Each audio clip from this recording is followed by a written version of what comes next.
actually, I'm going to introduce the European Trustworthy Foundation. So now I want to explain how what we're putting in place so that sorry, as a company, as an organization, you can take advantage of everything that has been built as of today. You can deploy and you can use, and how this is going to live moving forward. And I will introduce the foundation with the motivation and why we are doing this.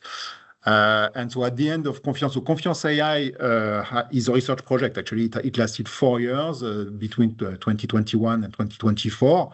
And has been driven by industrial use case. But at the end of a research program, you've got research assets, basically, and research papers, prototypes. So as we could see with the presentation from Moussine, so the assets have already been matured, and we have already some good documentation. So it's not, let's say, just small prototypes. It's actually real tools. But still, there is a gap between what you get out of a research project and what engineers and organization need when it comes to, let's say, having tools that you can depend on for your R&D at scale, etc. And typically, this is what I'm showing on this slide. Let's say this is a list of the typical needs that engineering organizations have. They expect quality, they expect performance, they have a problem just getting the skills, building the skills and transforming their culture so that they can really take advantage of the tools and the methods. And of course, when they decide to depend on some tools, they will need to make sure that the tools are maintained, keep working, and that they can get support that they need. And eventually, the tools have also to enter into their compliance framework. And that's not something that a research project alone can deliver. And so the industrial participants in Confiance.ai program, now they enter into this phase where they would like to use the results and to really deploy them at scale. And so they have come up with a strategy for that, and they have decided to build an open source foundation to take the results from research and to mature them and to bring them to a level of, let's say, almost productization so that the tools can be really used by their teams globally. And so this is what this open source foundation is doing. So I did not mention, but the red curve that you see typically is it's not a neuron activation function.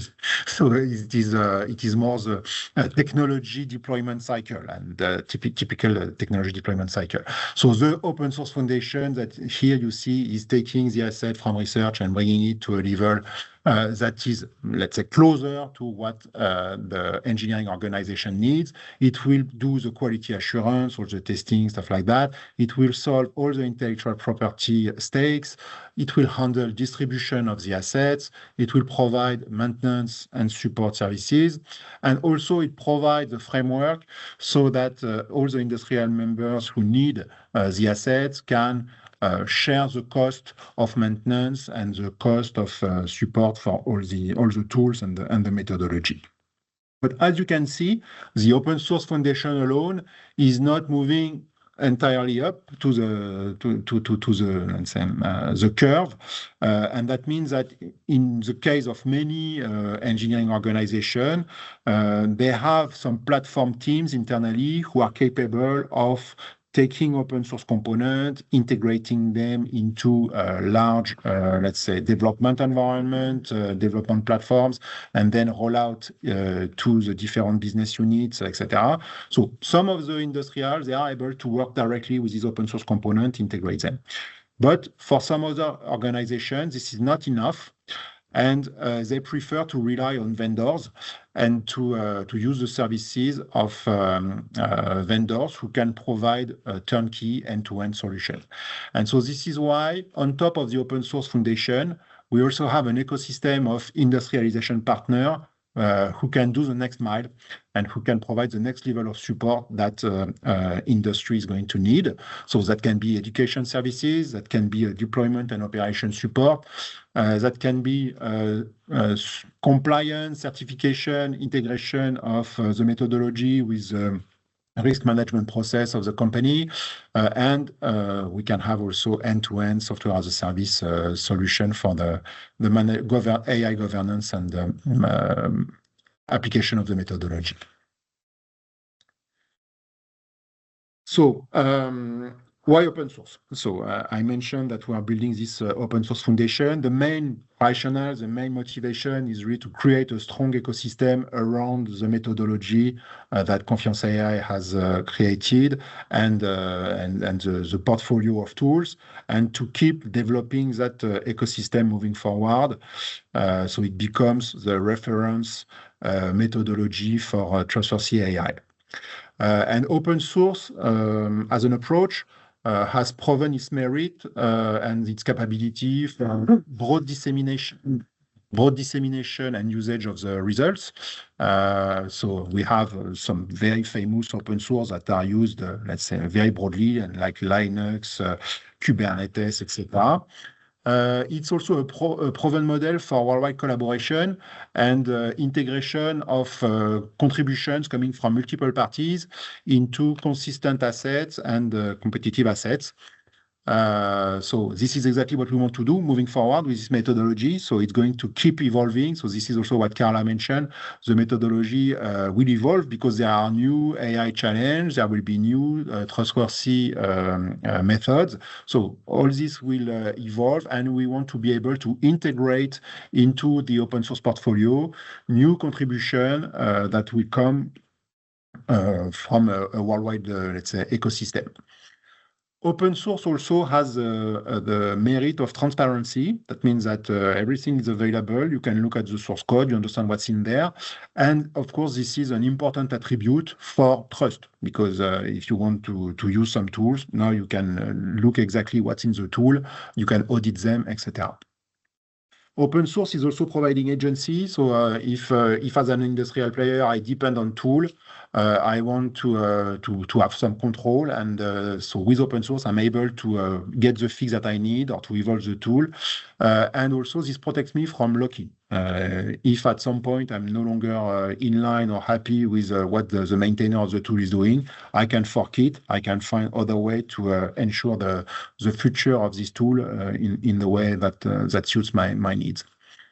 Open source also provides a very good solution to share cost, and this is typically the strategy that industrial players are applying when they need a common resource, when they need a common tool, that this tool is not a source of differentiation, but it is something that they need. Open source is a good way to basically share the cost of building and maintaining the asset. And so this is exactly what we are talking about here. And last but not least, open source also is an enabler for business and for economic value creation. And so many startups nowadays, a huge part of the technology stack is made of open source.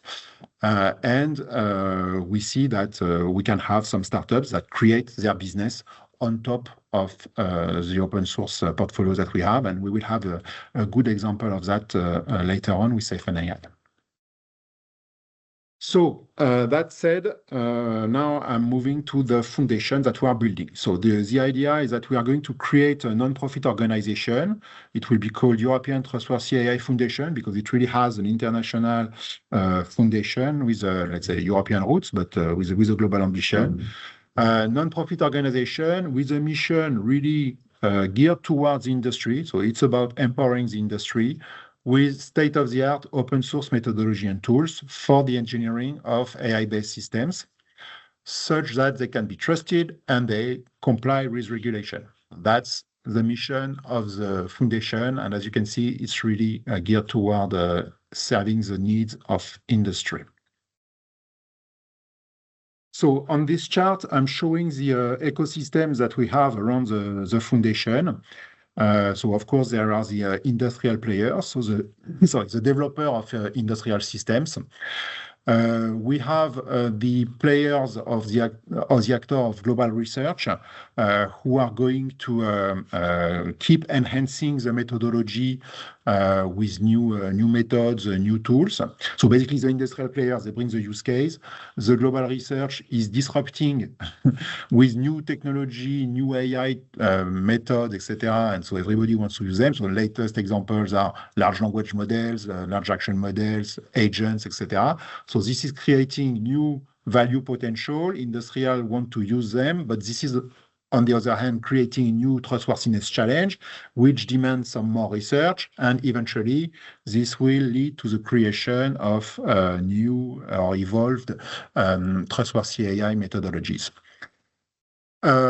We are building methodology and tool, but this is pointless if engineers are not trained with this method and tool, and this is why the education ecosystem is also super important.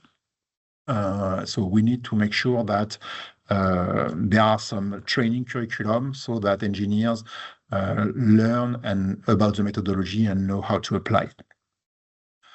On the right part, you see all the regulation, standardization part that Fauzi has presented. So we need to stay really close to this process and with the two, let's say, two sides. And one is to share the results of the research, like the terminology, the principles that we define, and on the other hand, see what is going on and align our portfolio so that it stays consistent and relevant.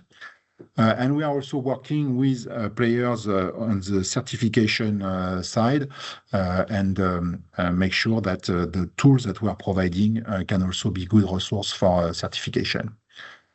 And we have then the startup and innovation ecosystem who are going to provide technology components, technology solution that can help enterprise really accelerate the rollout of trustworthy AI engineering.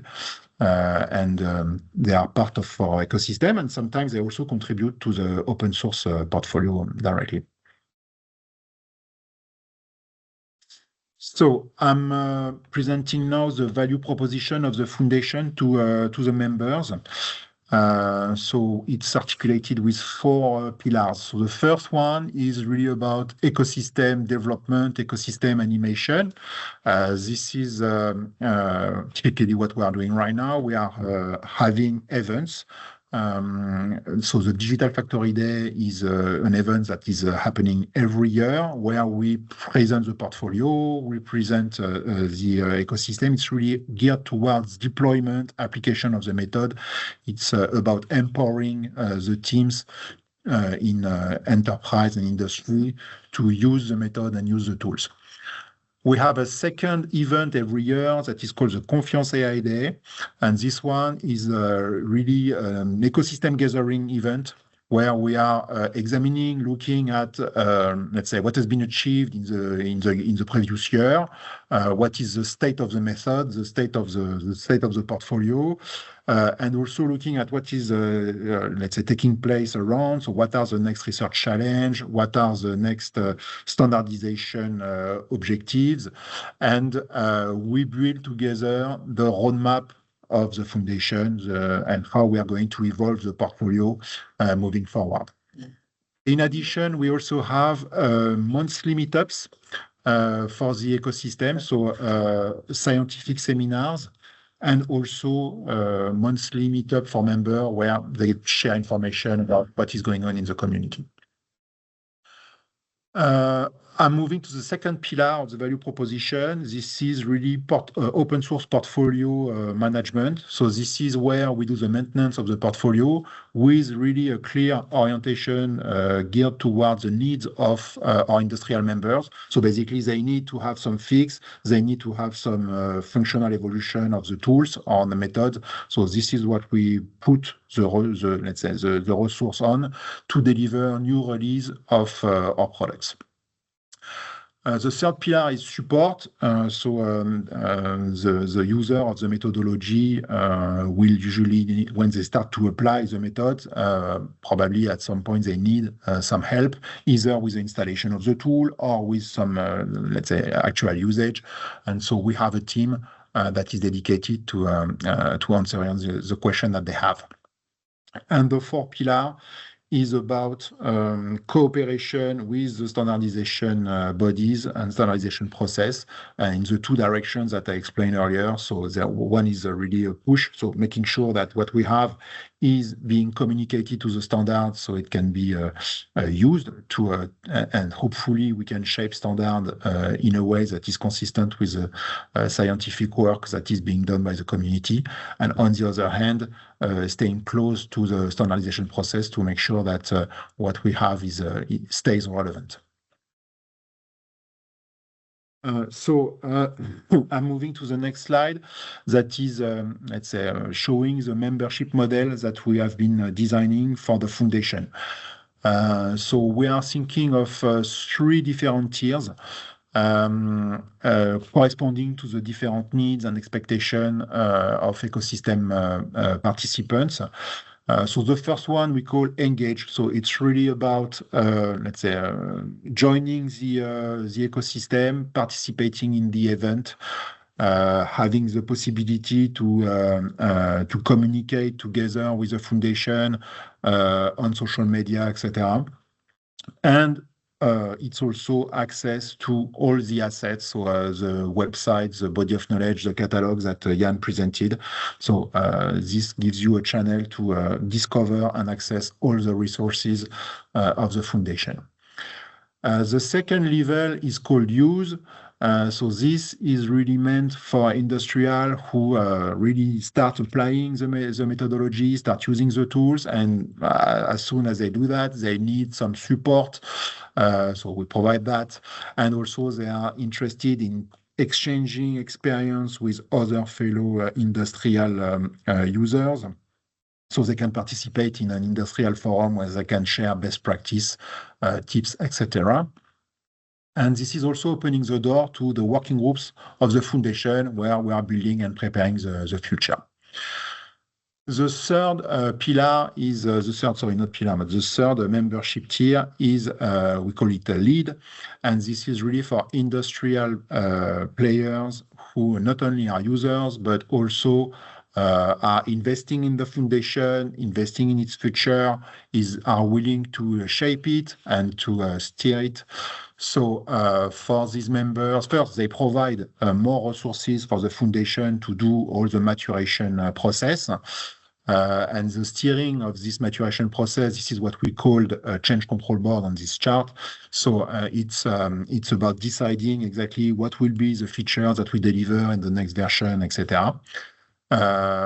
They also receive support with an SLA, and they are directly participating to the governance of the foundation.